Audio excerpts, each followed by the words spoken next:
Hello दोस्तों, welcome to our YouTube channel. I hope आप सभी अच्छे होंगे और आप लोग सब मस्त भी होंगे। तो चलिए आज हम लोग पढ़ेंगे क्लास 12th का ज्योग्राफी का एक मोस्ट इम्पॉर्टेंट क्वेश्चन जो कृषि से रिलेटेड है। तो चलिए देखते हैं कि क्वेश्चन है क्या। और इसमें आप लोगों को लैंग्वेज जो है, इसमें जो शब्द यूज किए गए हैं वो बहुत ज़्यादा ईजी शब्द यूज किए गए हैं, जो आप लोग पढ़ लीजिएगा और समझ भी पाइएगा इसको देख के। तो इसको आप लोग खुद से लिखने का प्रयास कीजिएगा, यह आप लोगों से होगा। एक दो बार आप लोग लिखिएगा तो खुद से ही आप लोगों से हो जाएगा, इसको रटने का कोई ज़रूरत नहीं है। तो चलिए देखते हैं भारत में कृषि की प्रमुख समस्याएं क्या है। आंसर जानते हैं। भारत एक कृषि प्रधान देश है।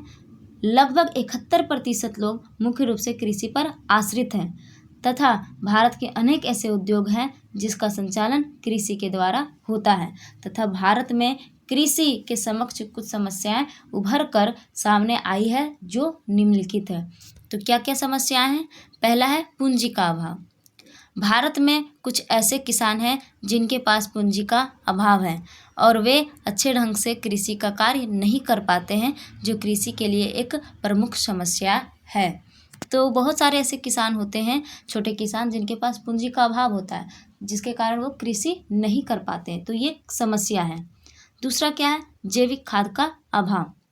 भारत के अधिकांश किसान कृषि का कार्य करने के लिए वे जैविक खाद पर आश्रित रहते हैं, लेकिन वर्तमान समय में जैविक खाद का अभाव पाया जा रहा है, जिसके परिणाम स्वरूप लोगों को उर्वरक खाद और कीटनाशक दवाइयों का प्रयोग करना पड़ रहा है और बीजों की गुणवत्ता में कमी आ रही है, जो कृषि के लिए एक बहुत बड़ी समस्या है, जो कृषि के समक्ष एक बहुत बड़ी समस्या है। ठीक है, तो क्या है? जैविक खाद जैसे गोबर हो गया, अपशिष्ट पदार्थ होते थे, तो हम लोग पहले क्या करते थे, यही सब डाला करते थे कृषि में, परंतु अब जो है उसका अभाव पाया जा रहा है। और जो नए कीटनाशक दवाइयाँ होती है जो लैब वगैरह में बनाया जाता है, तो ये जो होता है वो क्या होता है, ये बीजों की गुणवत्ता में कमी ला देती है, जिसके कारण जितना हम लोग अपेक्षा करते हैं कि कृषि करने से इतना फसल हमको प्राप्त होगा, वो उतना नहीं हो पाता है, और होता भी है तो वो हमारे शरीर के लिए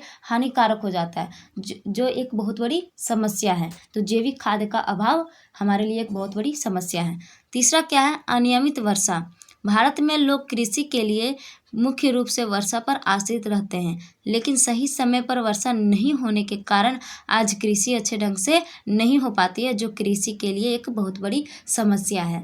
तो अनियमित वर्षा मीन्स वर्षा जो है जब तब होती है। अभी हम लोग देखते हैं वातावरण इतना चेंज हो चुका है पर्यावरण का, कि वर्षा जिस टाइम वर्षा का टाइम होता है, जिस समय वर्षा होना चाहिए उस समय वर्षा नहीं होती है, जिस समय नहीं होना चाहिए उस समय वर्षा होती है। तो अनियमित वर्षा, जहाँ जैसे तैसे वर्षा होना, ये हमारे लिए कृषि का एक समस्या बनकर आती है। आगे क्या है? चौथा, अनुकूल जलवायु का अभाव। भारत के कुछ ऐसे क्षेत्र हैं जहाँ अनुकूल जलवायु मौजूद है तथा कुछ ऐसे क्षेत्र हैं जहाँ अनुकूल जलवायु मौजूद नहीं है, जिसके कारण कृषि अच्छे ढंग से नहीं हो पाती है और समस्या बनकर रह जाती है। तो अनुकूल जलवायु का अभाव भी कृषि के लिए एक बहुत बड़ी समस्या है।